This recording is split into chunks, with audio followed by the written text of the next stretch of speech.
Hicieron un brindis, por Rogelio, el único heredero. Todos aplaudieron mientras yo estaba de pie en la puerta como una extraña. Se rieron cuando me fui. Pero la risa se acabó cuando el abogado leyó la carta oculta de papá: todo pertenece a Mireya, la única que me cuidó. La cara de mi cuñada se puso pálida. El motor de mi vieja camioneta SUV rugía con ese sonido asmático que ya me sabía de memoria, una queja mecánica contra el frío penetrante de diciembre. Eran las 5 de la tarde del 24 de diciembre, y la autopista que salía de la Ciudad de México hacia el estado de Puebla era un río de luces rojas y blancas, parpadeando bajo la neblina grisácea. Mis manos apretaban el volante con tanta fuerza que los nudillos se me habían puesto blancos, compitiendo con la palidez de mi rostro reflejado en el retrovisor. Miré hacia atrás. Sol, mi pequeña de 8 años, dormía en su silla de seguridad, con la cabeza ladeada en un ángulo que me dolía solo de ver. Abrazaba contra su pecho un muñeco de peluche desgastado, un reno al que le faltaba un ojo, pero que ella insistía en llevar a todas partes porque el abuelo Jacinto se lo dio. Verla dormir, con esa inocencia que yo sentía que estaba perdiendo día a día, me provocó un nudo en la garganta. «Aguanta un poco más, mi amor», susurré, aunque ella no podía oírme. Ya casi llegamos a la hacienda. La hacienda de los abuelos. Solo pronunciar el nombre en mi mente traía una mezcla de nostalgia dulce y un sabor amargo, como a café quemado. Durante generaciones, esa casa había sido el orgullo de la familia, un bastión de piedra y madera que había resistido tormentas, crisis económicas y revoluciones. Pero este año era diferente. Era la primera Nochebuena sin papá. Habían pasado apenas 2 meses desde que el cáncer se lo llevó. 2 meses de un silencio ensordecedor en mi teléfono, roto solo por las notificaciones del banco cuando transfería dinero a la cuenta de mi madre. Suspiré, sintiendo el peso de las bolsas en el maletero. Iba cargada como una mula. Había pasado las últimas 3 noches, después de salir de mi trabajo en la oficina de contabilidad y de terminar los balances extras que hacía por fuera, cocinando. Llevaba 2 ollas enormes de tamales oaxaqueños, litros de ponche de frutas con caña y tejocote, y regalos. Regalos para todos. Para mi madre, Elvira, llevaba un abrigo de lana fina que me había costado la mitad de mi aguinaldo. Sabía que siempre se quejaba del frío en la casa grande. Para Rogelio, mi hermano mayor, llevaba un reloj inteligente que él había mencionado, casualmente, que necesitaba para sus reuniones de negocios. Y para Katia, mi cuñada. Dios sabe que me costó, pero le compré ese set de maquillaje de marca importada que tanto presumía en sus historias de Instagram. Todo sea por la paz, me repetí a mí misma, como un mantra. Papá quería que estuviéramos unidos. La semana pasada, mi madre me había llamado llorando, diciendo que no tenía ni un peso para preparar la cena de Navidad. Sin dudarlo, transferí 15,000 pesos de mis ahorros, dinero que estaba guardando para arreglar la transmisión de esta misma camioneta. Es para la familia, Mireya, me había dicho ella. Rogelio está pasando por una mala racha con sus inversiones, tú sabes cómo es el mercado. Sí, yo sabía cómo era el mercado. Y también sabía que Rogelio llevaba 10 años en una mala racha, viviendo como un rey mientras yo contaba los centavos para pagar la colegiatura de Sol. Pero era mi hermano. Y mi madre, bueno, mamá siempre decía que el deber de una hija era apoyar, callar y servir. El tráfico comenzó a ceder conforme nos alejábamos de la ciudad y entrábamos en las carreteras estatales. El paisaje se volvió oscuro, solo iluminado por los faros de los camiones y alguna que otra casa decorada con luces parpadeantes a lo lejos. Encendí la radio para espantar el silencio. Sonaba Amarga Navidad, de José Alfredo Jiménez. ¡Qué ironía! Cambié de estación rápidamente, buscando algo más alegre, pero la melancolía ya se había instalado en el asiento del copiloto. Recordé la última vez que vi a papá consciente. Fue en la habitación blanca y estéril del hospital. Me había agarrado la mano con una fuerza sorprendente para un hombre que apenas pesaba 50 kilos. Mireya, su voz era un susurro rasposo. Eres la fuerte. Eres la columna. Pero no dejes que te rompan la espalda cargando lo que no es tuyo. Descansa, papá, le había dicho yo, acomodándole la almohada. Yo me encargo de todo. Como siempre. Él negó con la cabeza, una lágrima solitaria rodando por su mejilla hundida. Prométeme que si te dan la espalda, abrirás la caja negra. En ese momento pensé que deliraba por la morfina. ¿Qué caja negra? ¿Qué espalda? Mi familia nunca me daría la espalda, no después de todo lo que había hecho por ellos. Pagué la cirugía de cadera de mamá. Pagué la fianza de Rogelio cuando chocó borracho hace 3 años. Pagué incluso el vestido de novia de Katia porque Rogelio tenía las tarjetas bloqueadas. No, ellos me necesitaban. Yo era la proveedora silenciosa, la que resolvía problemas. Tal vez no era la favorita, tal vez mamá siempre le servía la mejor pieza de pollo a Rogelio, pero yo era parte de la familia. El GPS anunció que faltaban 5 kilómetros. Sentí un aleteo en el estómago. Esperaba ver las luces de la hacienda, oler la leña quemándose en la chimenea, ver a mi madre sonreír al ver a su nieta. Sol se despertó, frotándose los ojos. ¿Ya llegamos, mami? Preguntó con voz pastosa. Ya casi, mi amor. ¿Estás lista para darle el dibujo a la abuela? Sí. Le puse mucha brillantina, como a ella le gusta. Sonreí, pero una sombra de duda cruzó mi mente. ¿Por qué mamá no había contestado mis mensajes confirmando la hora de llegada? Seguro está ocupada cocinando, pensé. Con todo lo que le mandé, debe estar preparando un banquete. Aceleré un poco más, ansiosa por llegar, ansiosa por sentir que, a pesar de la muerte de papá, todavía tenía un lugar al que llamar hogar. No sabía que estaba conduciendo directo hacia un muro de hielo más frío que la propia nieve. La entrada a la hacienda de los abuelos siempre había sido imponente. 2 grandes pilares de piedra volcánica flanqueaban un portón de hierro forjado que, en mis recuerdos de infancia, siempre estaba abierto de par en par, invitando a vecinos y familiares a entrar. Pero esa noche, al girar en el camino de tierra compacta, lo primero que mis faros iluminaron fue el brillo metálico de una cadena nueva y un candado grueso cerrando el paso. Frené en seco, levantando una nube de polvo que brilló bajo la luz roja de mis calaveras traseras. ¿Por qué está cerrado, mami? Preguntó Sol, estirando el cuello para ver mejor. No sé, mi amor. Seguro lo pusieron por seguridad. Ya sabes cómo están las cosas. Bajé la ventanilla.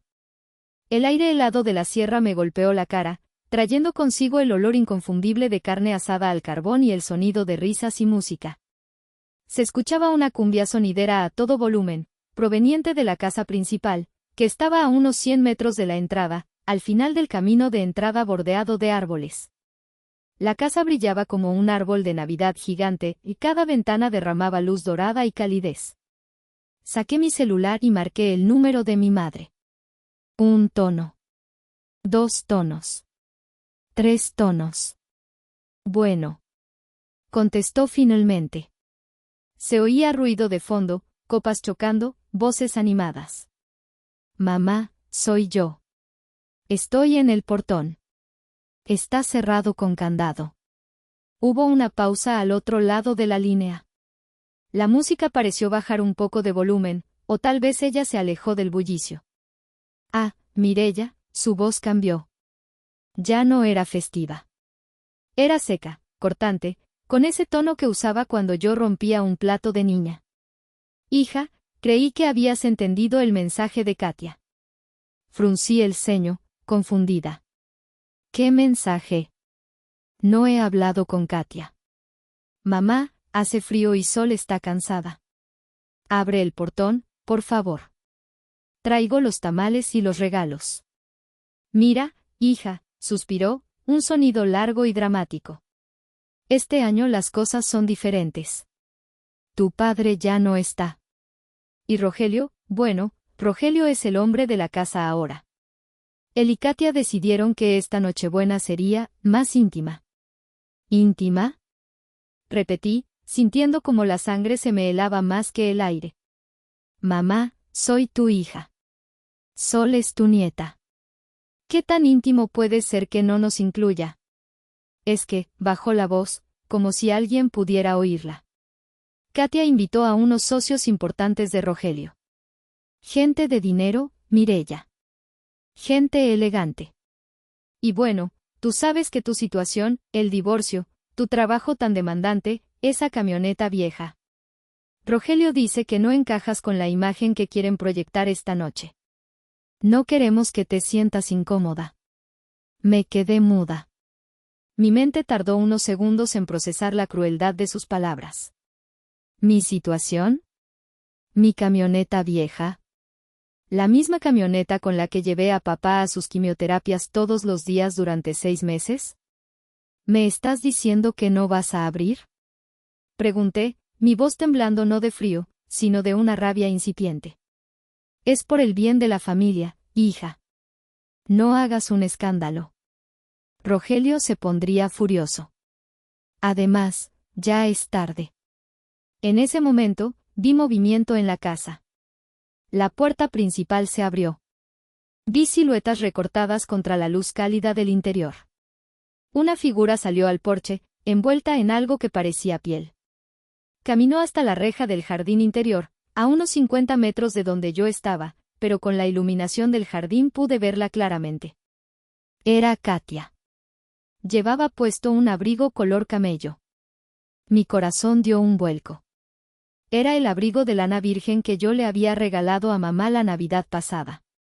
Y en su cuello, brillaban las perlas. Las perlas de la abuela.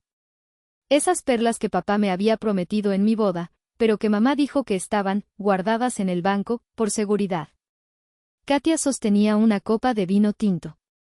Me miró a través de la distancia, levantó la copa en un brindis burlón y sonrió. Una sonrisa de suficiencia, de victoria absoluta. Detrás de ella apareció Rogelio, riendo a carcajadas con otro hombre, dándole palmadas en la espalda, totalmente ajeno o indiferente a que su hermana y su sobrina estuvieran congelándose afuera. Mamá, dije, con la voz quebrada, estoy viendo a Katia con tu abrigo. Y con las perlas de la abuela. Ay, Mireya, no seas envidiosa, replicó mi madre con fastidio. Katia lo necesitaba para la cena, tenía frío. Tú eres joven, tú aguantas. ¿Y las perlas? Bueno, ella es la esposa del heredero. Le corresponden. ¿El heredero? Casi grité. Papá no dejó testamento público. No hay heredero todavía. No empieces con temas legales en Navidad, por Dios. Vete a casa, Mireya. Mañana si quieres pasas un rato por las obras. Mamá. Sol quiere verte. Hizo un dibujo. Dile que la quiero mucho. Adiós. La línea se cortó. El silencio regresó al interior de mi coche, solo roto por la respiración de mi hija. Miré hacia la casa una última vez. Vi a mi madre acercarse a la reja principal, no para abrir, sino para dejar algo en el suelo, a través de los barrotes. Luego se dio la vuelta y corrió de regreso al calor de la casa, como si el frío de mi presencia pudiera contagiarla. Bajé del coche, mis botas crujiendo en la grava helada. Caminé hasta el portón. Allí, en el suelo polvoriento, había un tupper de plástico transparente y barato. Dentro, se veían unos cuantos romeritos revueltos y una pierna de pavo que parecía haber sido mordisqueada. ¿Mami? Sol había bajado la ventanilla. ¿Qué pasa? ¿La abuela perdió la llave? Regresé al coche, con las manos vacías. No iba a recoger esa limosna. No iba a llevarme sus sobras. Sentí como las lágrimas calientes rodaban por mis mejillas, quemándome la piel. Sí, mi amor, mentí, arrancando el motor con un rugido furioso. La abuela perdió la llave. Y nosotros perdimos el tiempo. Di la vuelta en U, las llantas patinando agresivamente sobre la tierra. Mientras me alejaba, miré por el retrovisor. La hacienda brillaba como un faro en la noche, llena de gente que comía mi comida, bebía el vino que seguramente compraron con mis 15,000 pesos, y se reía de mi expulsión. Tengo hambre, mami, dijo Sol en voz baja. Miré el reloj. Las 10 de la noche. Todo estaba cerrado en el pueblo cercano. Vamos a buscar una aventura, Sol. Una cena de aventura. Conduje hacia la oscuridad, con el corazón roto no por mí, sino por la niña que iba atrás, y por la memoria de un padre que, estoy segura, se estaría revolcando en su tumba si viera esto. Pero en medio de ese dolor, algo más empezó a nacer en mi pecho. Algo frío, duro y afilado. Una determinación que no sabía que tenía. Terminamos en la única gasolinera abierta en 30 kilómetros a la redonda, una pequeña estación de servicio Pemex con luces fluorescentes que parpadeaban como si tuvieran un tic nervioso. El viento aullaba afuera, sacudiendo los letreros de metal oxidado. Estacioné en una esquina oscura. No tenía fuerzas para manejar de regreso a la ciudad, ni dinero para un hotel de lujo.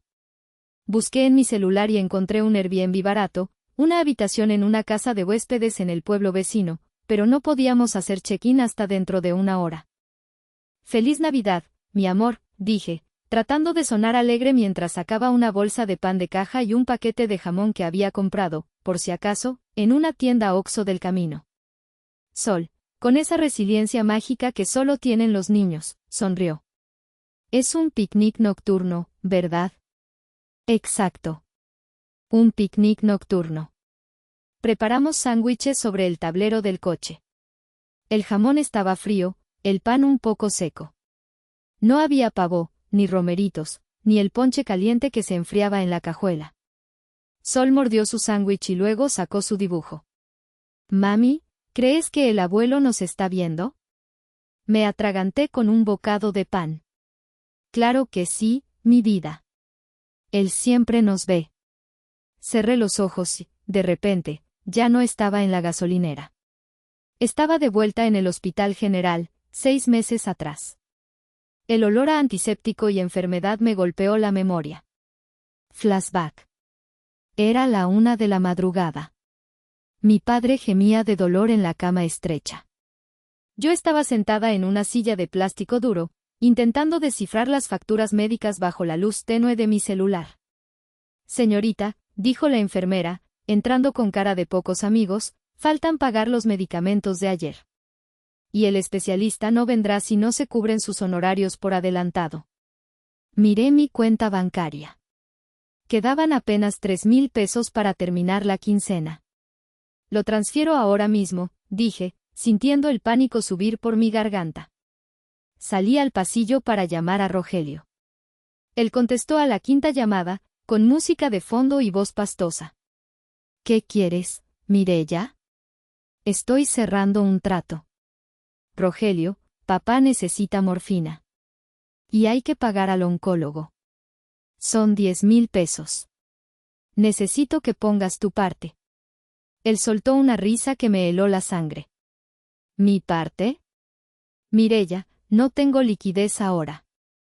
Todo mi capital está invertido en criptomonedas. Tú eres la que tiene sueldo fijo, la Godínez. Resuélvelo. Además, papá te prefiere a ti, ¿no? Pues cuídalo tú». Colgó. Esa noche, vendí mi laptop y pedí un adelanto en el trabajo para cubrir los gastos. 2 días después, Rogelio apareció en el hospital. Llegó oliendo a loción cara, con una carpeta de cuero bajo el brazo. «Papá, viejito», dijo, tomando la mano de mi padre con una falsa ternura que me dio náuseas. «Solo necesito una firmita aquí. Es para gestionar mejor los terrenos de atrás de la casa. Ya sabes, para que no te preocupes». Papá, débil como estaba, retiró la mano. «No voy a firmar nada, Rogelio. No mientras esté vivo». Rogelio cambió de color. Su máscara de hijo preocupado cayó por un segundo, revelando una mueca de odio puro. Me miró a mí, que estaba en la esquina doblando ropa. «Tú le llenaste la cabeza de ideas, ¿verdad, mosca muerta?» «Sal de aquí, Rogelio», dije, poniéndome entre él y papá. «Si no vienes a ayudar, no vengas a robar». Fin del flashback. Abrí los ojos en la gasolinera. El recuerdo de esa noche me hizo apretar los puños. Rogelio había intentado robarle a papá en su lecho de muerte. Y mamá Mamá lo había defendido diciendo que Rogelio solo quería asegurar el patrimonio. Miré a Sol, que se había quedado dormida de nuevo con migajas de pan en la comisura de los labios. Ella no merecía esto. No merecía ser la pariente pobre, la que espera afuera. Se acabó, papá, susurré al vacío. Te prometí cuidar a la familia, pero ellos ya no son mi familia. Tú me dijiste que no dejara que me rompieran la espalda. Recordé sus palabras exactas antes de morir, aquellas que en su momento no entendí del todo, la caja negra en el banco, Mireya.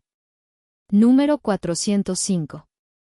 La llave está pegada bajo el cajón de mis medicinas, ese que tu madre nunca revisa porque le da miedo la enfermedad. Yo tenía esa llave. La había guardado en mi llavero sin pensar mucho en ella, demasiado ocupada con el funeral y el duelo. Mañana era 25 de diciembre, día feriado. Pero el 26. El 26 los bancos abrían. Arrancé el coche de nuevo, dirigiéndome al Airbnb. Ya no lloraba. Mis lágrimas se habían secado, reemplazadas por una claridad fría y calculadora.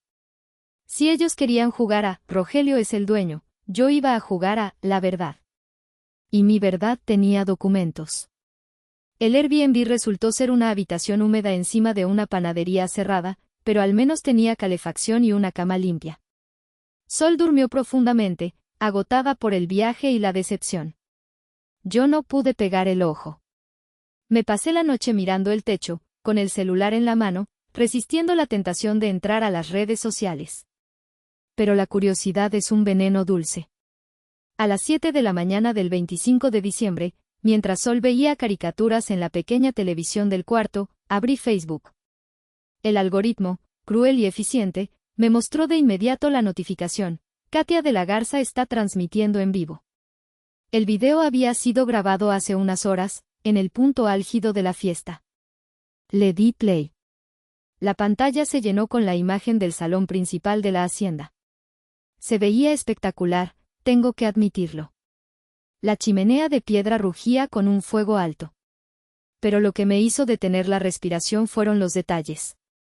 Ahí estaba la mesa de centro de madera de mezquite, esa que yo había mandado restaurar hace 2 años como regalo de aniversario para mis padres. Sobre ella, botellas vacías de vino Vega Sicilia. Mi padre había guardado esas botellas durante 20 años. Para una ocasión especial, Mireya, me decía. Tal vez para cuando te cases de nuevo o cuando Sol se gradúe. Rogelio y sus amigos se las habían bebido en una noche de borrachera vulgar. La cámara giró, manejada por Katia, quien narraba con esa voz chillona y fingida que usaba para sus seguidores. Hola a todos mis beauties. Aquí seguimos celebrando la Navidad en nuestra finca familiar. Miren qué cozy está todo. Enfocó a Rogelio, quien estaba sentado en el sillón de cuero de papá, el sillón donde nadie más tenía permitido sentarse. Tenía la camisa desabotonada hasta la mitad del pecho, una copa en una mano y un habano en la otra. Se veía sudoroso, borracho y obscenamente satisfecho. Amor. Gritó Katia.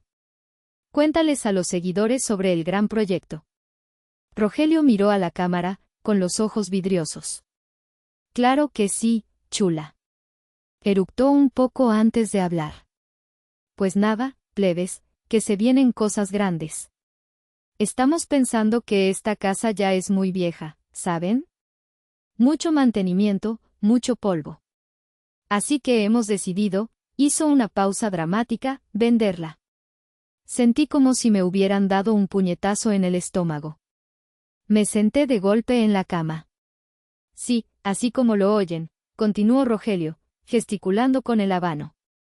Ya tengo unos inversionistas interesados en el terreno para hacer un complejo de cabañas ecoturísticas o un restaurante de lujo. Vamos a demoler este vejestorio y con esa lana vamos a invertir en mi franquicia de restaurantes en la ciudad. Año nuevo, vida nueva, y cartera llena. La cámara se movió y enfocó a mi madre, Elvira, que estaba sentada en una silla lateral, luciendo el abrigo que Katia le había quitado, o que mamá le había prestado. Se veía cansada, pero sonrió obedientemente a la cámara. ¿Verdad, suegra, que es una gran idea?, preguntó Katia. Sí, dijo mi madre, con voz débil. Lo que Rogelio decida. Él es el hombre de la casa. Él sabe de negocios. Cerré el video. Mis manos temblaban tanto que casi se me cae el teléfono. Iban a vender la hacienda. Iban a demoler la casa que mi abuelo construyó piedra a piedra. Y mi madre, la mujer que decía amar esa tierra más que a nada, estaba permitiéndolo solo para complacer los delirios de grandeza de su hijo inútil. Lo que Rogelio decida. Esa frase retumbó en mi cabeza. Me levanté y fui al baño. Me eché agua fría en la cara. Al mirarme en el espejo, no vi a la Mireya cansada y sumisa de siempre. Vi a una mujer acorralada. Y una mujer acorralada es peligrosa. Muy bien, Rogelio, dije a mi reflejo. ¿Quieres vender? ¿Quieres jugar al gran empresario? Vamos a ver qué vendes cuando no eres dueño de nada. Pasé el resto del día 25 en un estado de calma tensa. Llevé a Sol a un parque local, comimos helado, jugamos. Ella parecía haber olvidado la tristeza de la noche anterior, pero yo estaba trazando un mapa de guerra en mi mente.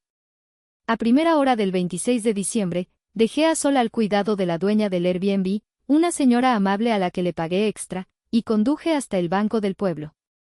El banco era un edificio antiguo con techos altos y ventiladores que giraban perezosamente. Mi corazón latía desbocado mientras me acercaba al mostrador. Buenos días. Vengo a acceder a la caja de seguridad 405. Soy cotitular. La cajera me miró por encima de sus lentes. Necesito su identificación y la llave. Le entregué mi INE y la pequeña llave plateada que había sacado de mi llavero. Hubo unos minutos de espera agonizante mientras verificaban la firma en el sistema. Todo en orden, señora Mireya. Pase por aquí. Entré a la bóveda. El aire olía a papel viejo y metal frío. Cuando el empleado dejó la caja sobre la mesa y salió para darme privacidad, sentí que estaba a punto de abrir la caja de Pandora. Levanté la tapa. No había dinero. Ni joyas. Solo un sobre manila grueso y un cuaderno de pasta dura color negro. Abrí el sobre primero. Mis ojos recorrieron los documentos legales, sellados y notariados. Las fechas eran de hace 5 años. Contrato de compraventa con reserva de usufructo vitalicio, leí en voz alta.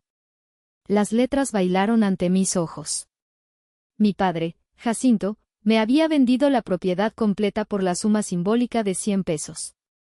Pero había una cláusula, él y mi madre tenían el derecho de vivir allí hasta que murieran, usufructo. Sin embargo, la nuda propiedad, la titularidad del inmueble, era mía. Mía al 100%. Eso significaba que mamá podía vivir allí, sí. Pero no podía vender. Y mucho menos Rogelio. Debajo del contrato, había una carta manuscrita. La letra de papá, temblorosa pero firme. Mi querida Mireya, si estás leyendo esto, es porque mis peores miedos se hicieron realidad. Sé que tu madre tiene un punto ciego cuando se trata de tu hermano.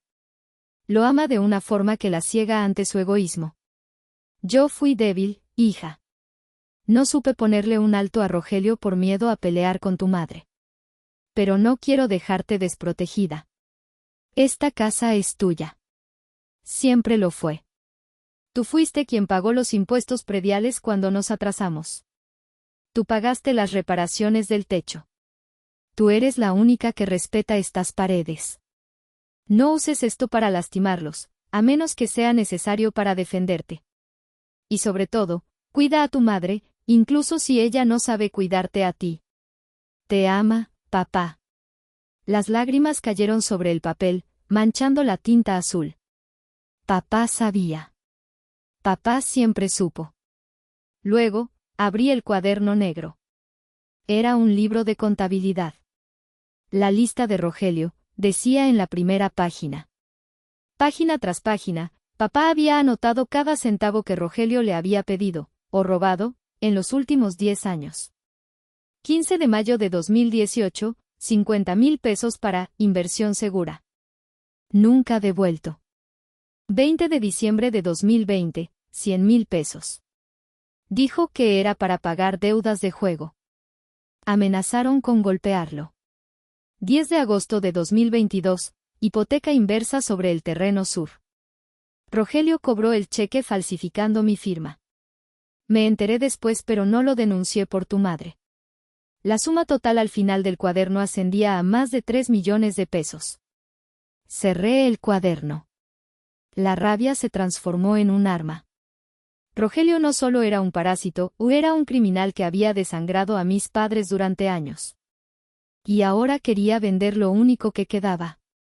Guardé todo en mi bolso. Salí del banco con la cabeza en alto. El sol brillaba afuera, pero yo llevaba una tormenta dentro. Saqué mi teléfono y marqué un número. ¿Carlos? Soy Mireya. Necesito un favor enorme. ¿Todavía trabajas en bienes raíces? Sí, tengo una propiedad que alguien está intentando vender ilegalmente. Necesito que te hagas pasar por un comprador. Sí, un comprador con mucho dinero en efectivo y mucha prisa. Era hora de tender la trampa. El plan era sencillo pero despiadado, diseñado para explotar la mayor debilidad de Rogelio, su codicia desesperada. Sabía, gracias a chismes, que tía Lucha, la hermana de mi papá y mi única aliada en el pueblo, me había contado que Rogelio debía dinero a unos prestamistas locales. Gente peligrosa.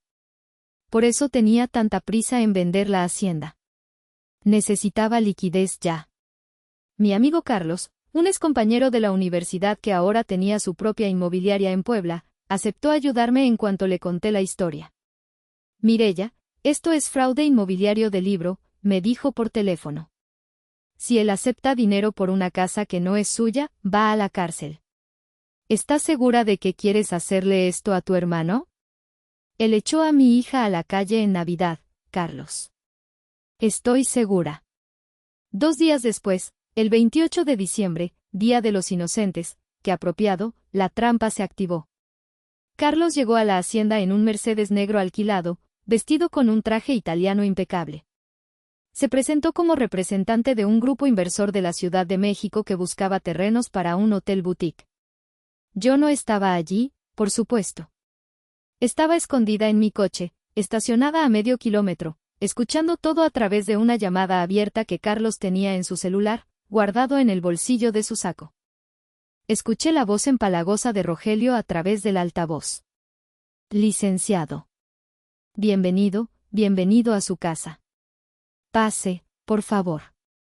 Disculpe el desorden, estamos reorganizando.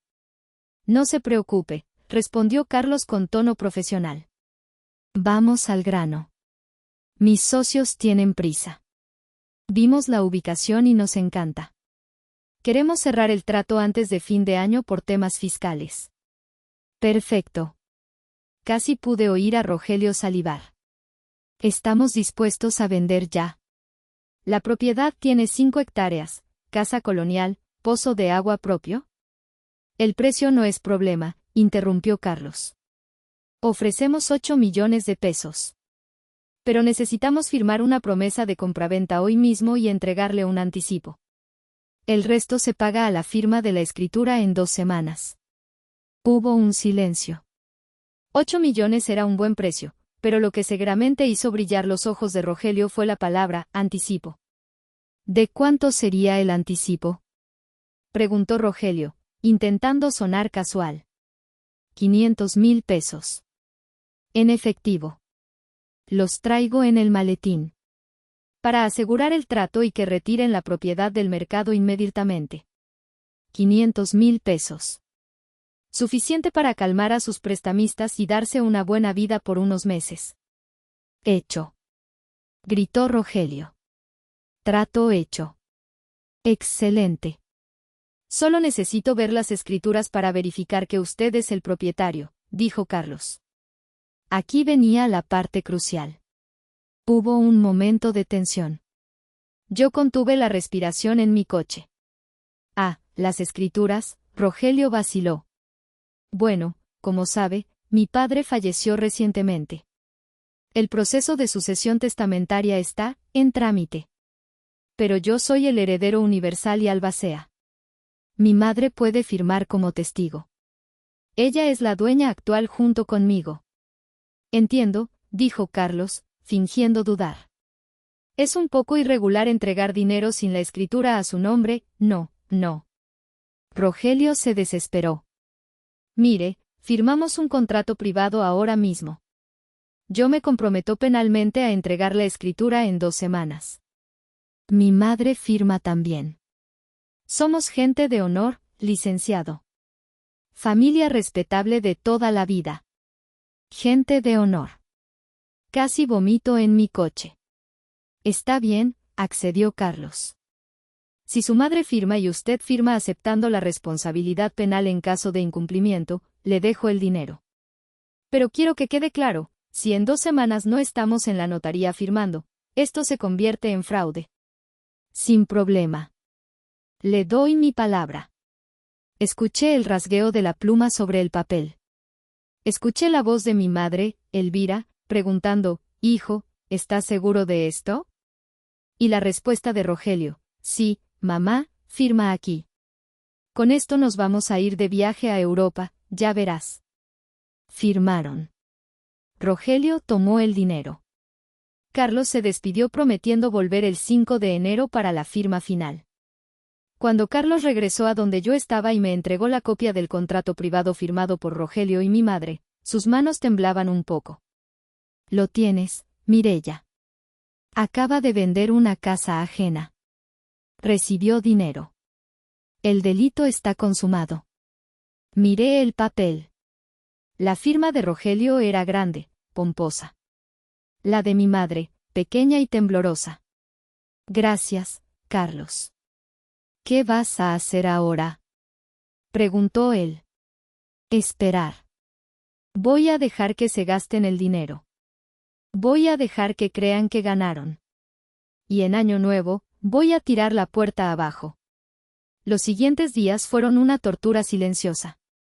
Regresé a la ciudad con Sol para trabajar un par de días y aparentar normalidad, pero mi mente estaba en la hacienda. Sabía, por las redes sociales de Katia, que el dinero ya estaba fluyendo. Subió fotos de compras en el centro comercial de Puebla, bolsas de Liverpool, Palacio de Hierro. Rogelio subió una foto de un reloj nuevo con la leyenda, «El trabajo duro rinde frutos». Almohadilla Entrepreneur Life. Trabajo duro. ¡Qué chiste! Estaban gastando el dinero del anticipo que tendrían que devolver o ir a la cárcel. Pero como yo sabía que Rogelio debía mucho dinero, seguramente la mitad de eso ya había ido a pagar sus deudas de juego. Lo que significaba que cuando yo destapara la verdad, él no tendría cómo reembolsar a Carlos. Estaba cavando su propia tumba, metro a metro, billete a billete. El 31 de diciembre por la mañana, recibí un mensaje de Rogelio. «Mireya, ven a la casa hoy a las 6 de la tarde, mamá insiste en verte. Y necesito que firmes unos papeles de renuncia a la herencia para cerrar unos trámites. Te daremos algo de dinero por las molestias. No faltes». Sonreí ante la pantalla. Renuncia a la herencia. Qué ingenuo. «Vamos, Sol», le dije a mi hija. «Ponte tu vestido más bonito. Hoy vamos a ir a ver a la abuela. Y esta vez, nadie nos va a cerrar la puerta». Cargué en el coche algo más importante que tamales, una carpeta de cuero negra con el acta notarial de propiedad, el libro de contabilidad de papá y el contrato fraudulento que Rogelio acababa de firmar con Carlos. Era hora del show. Llegamos a la hacienda justo cuando el sol se ocultaba detrás de los volcanes, tiñendo el cielo de un violeta amoratado. Esta vez, el portón estaba abierto. Había varios coches estacionados, el BMW usado de Rogelio, la camioneta de tía Lucha y el coche del licenciado Pérez, el notario de la familia de toda la vida, un hombre mayor que siempre había sido cómplice de las mañas de mi madre. Sol estaba nerviosa. «¿Y si nos corren otra vez, mami?» «No, mi amor. Esta casa es nuestra. Solo que ellos aún no lo saben. Entra con la cabeza alta, como te enseñó el abuelo». Caminamos hacia la entrada. La casa olía a pino y a perfume caro.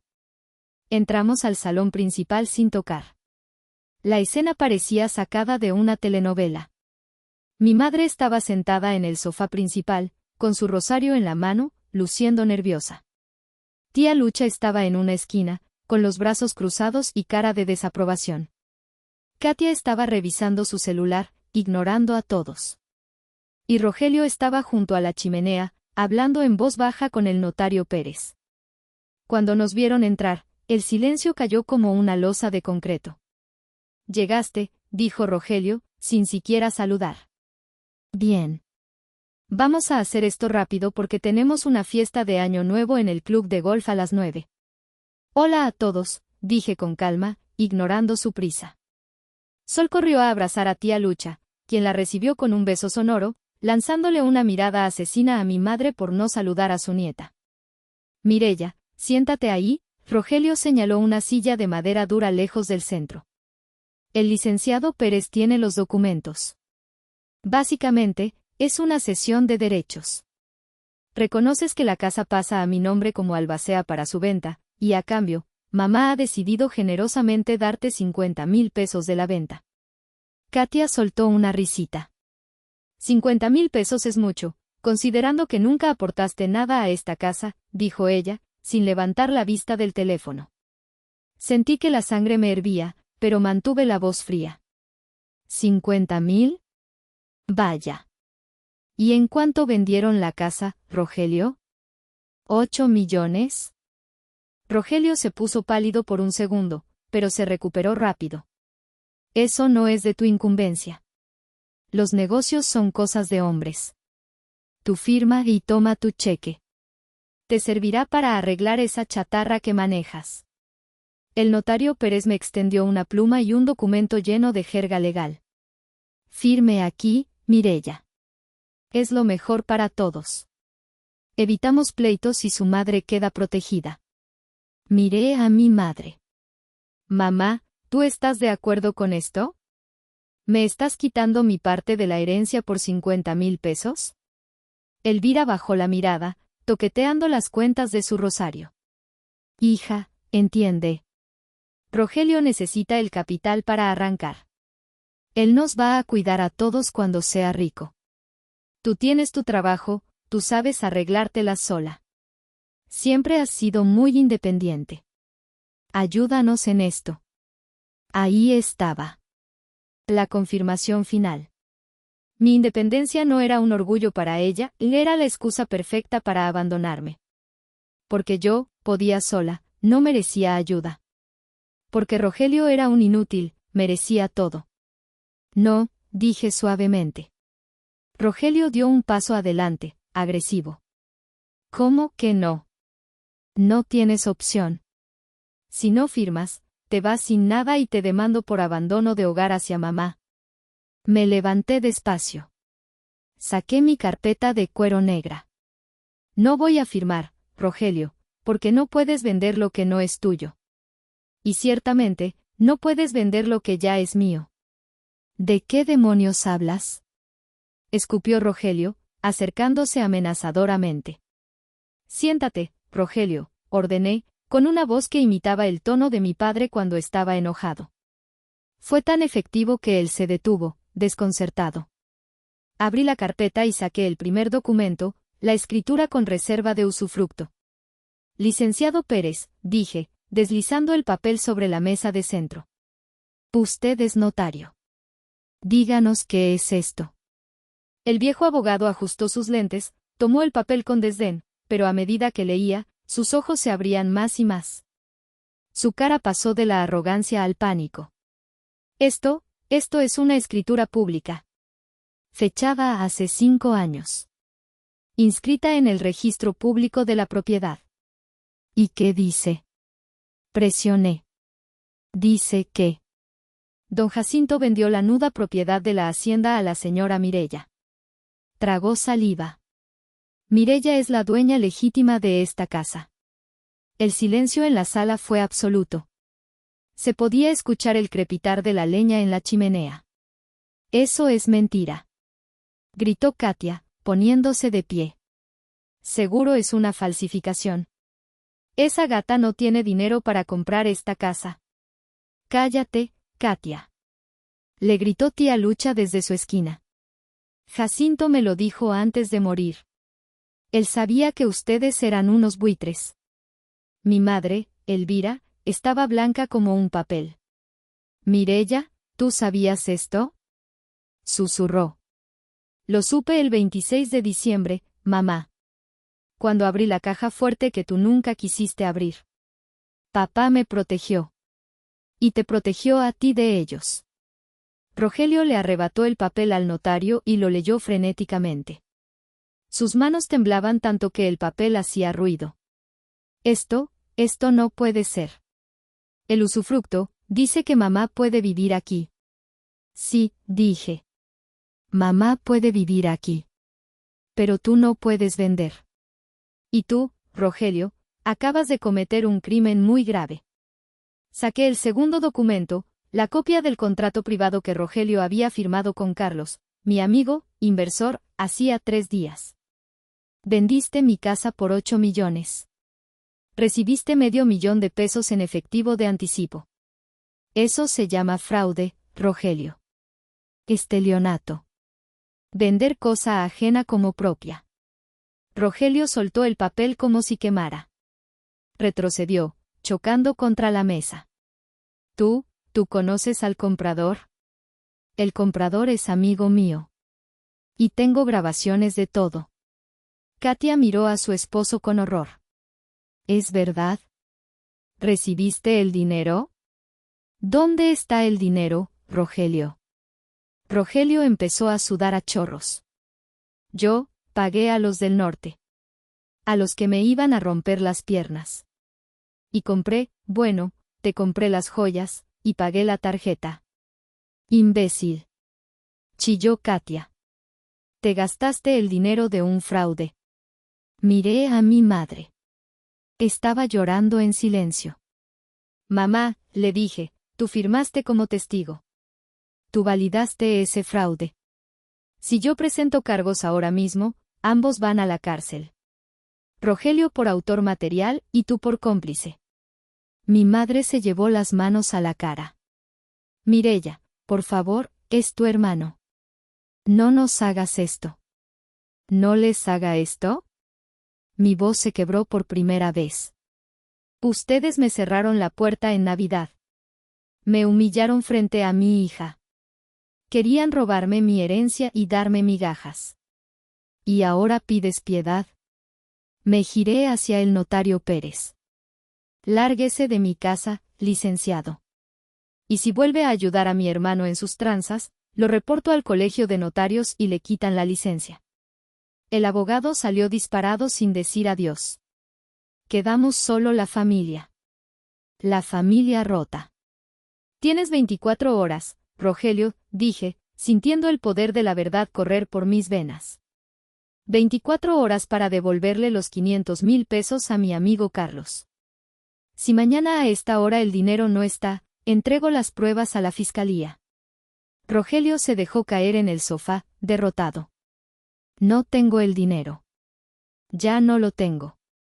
Entonces vende tu coche. Vende las joyas de Katia. Vende tus relojes. No me importa. Pero sal de mi casa. Ahora. No puedes echarme, mamá tiene el usufructo, mamá tiene derecho a vivir aquí, corregí. Pero el usufructo no le da derecho a alojar a delincuentes que intentan vender la propiedad. Si te quedas, demando el desalojo judicial y pongo a mamá en una posición legal muy difícil. ¿Quieres arrastrar a mamá a la cárcel contigo? Rogelio miró a su madre buscando salvación. Pero esta vez, Elvira no lo miró a él. Miraba el suelo, avergonzada, derrotada. Vete, Rogelio, murmuró mi madre. ¿Qué? Que te vayas. Gritó ella, con una fuerza que no sabía que tenía. Casi me llevas a la cárcel.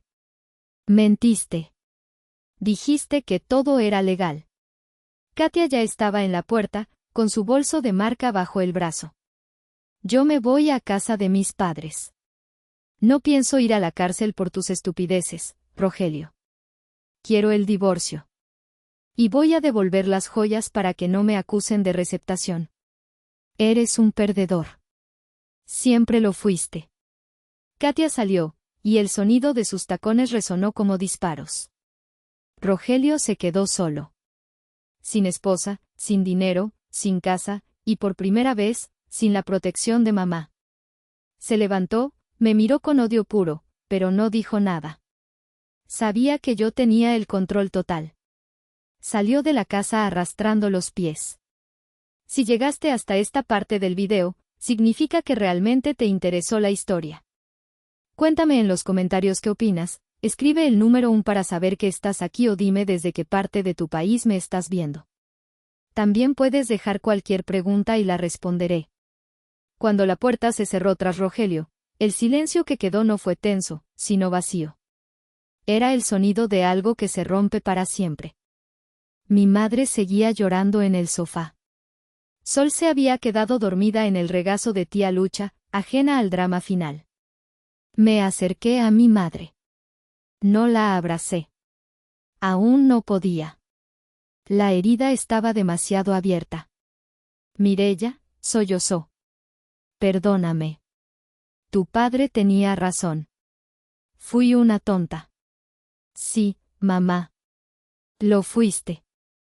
Y fuiste cruel. Me senté frente a ella. Vas a seguir viviendo aquí. Es la voluntad de papá y yo la respeto. Pero las cosas van a cambiar. Lo que tú digas, hija. Primero, Rogelio tiene prohibida la entrada a esta propiedad. Si lo dejas entrar, vendo la casa con el usufructo incluido, que es legalmente posible aunque difícil, y te vas a un asilo. ¿Entendido? Ella asintió frenéticamente. Segundo, yo voy a manejar tus finanzas. Tu pensión, los gastos de la casa. Se acabaron los lujos para aparentar. Se acabaron las transferencias secretas a Rogelio. Sí, hija. Y tercero, miré a Sol durmiendo. Vas a pedirle perdón a tu nieta. Y vas a pasar el resto de tu vida tratando de compensar el hecho de que la dejaste afuera en el frío. Mi madre levantó la vista, sus ojos rojos de llanto. Te prometo que lo haré. Gracias por no echarme. Gracias por salvar la casa. Me levanté y caminé hacia la ventana. Afuera, se veían los fuegos artificiales del pueblo vecino. Era Año Nuevo. Rogelio tendría que enfrentar a la justicia o huir. Katia ya era historia. Y yo estaba de pie en la casa de mis antepasados, no como la hija sumisa, sino como la dueña y señora. Sentí una paz extraña. No era felicidad, exactamente. Era la satisfacción del deber cumplido hacia mi padre y hacia mi hija. Tía Lucha se acercó y me puso una mano en el hombro. Tu papá estaría orgulloso, mi hija. Tienes los pantalones bien puestos. Gracias, tía. ¿Trajiste tamales? Tengo un hambre de los 1000 demonios. Tía Lucha rió, una carcajada fuerte y honesta que limpió el aire viciado de la sala. Traje tamales, atole y tequila. Vamos a celebrar que la basura se sacó sola. Esa noche, cenamos tamales recalentados frente a la chimenea. Mi madre sirvió la comida, humildemente, por primera vez en años. Sol despertó para las 12 uvas. Cuando dieron las 12 campanadas, abracé a mi hija y miré el retrato de papá colgado sobre la repisa. Le guiñé un ojo. Misión cumplida, viejo, pensé. La hacienda está a salvo. Y yo también. Han pasado 6 meses. Rogelio tuvo que vender todo lo que tenía para devolver el dinero a mi amigo Carlos y evitar la cárcel. Ahora trabaja de mesero en Cancún, lejos de aquí.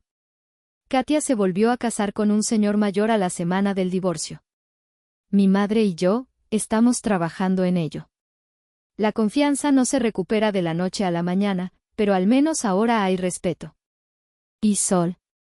Sol corre por los jardines de la hacienda como si siempre hubiera sido su reino.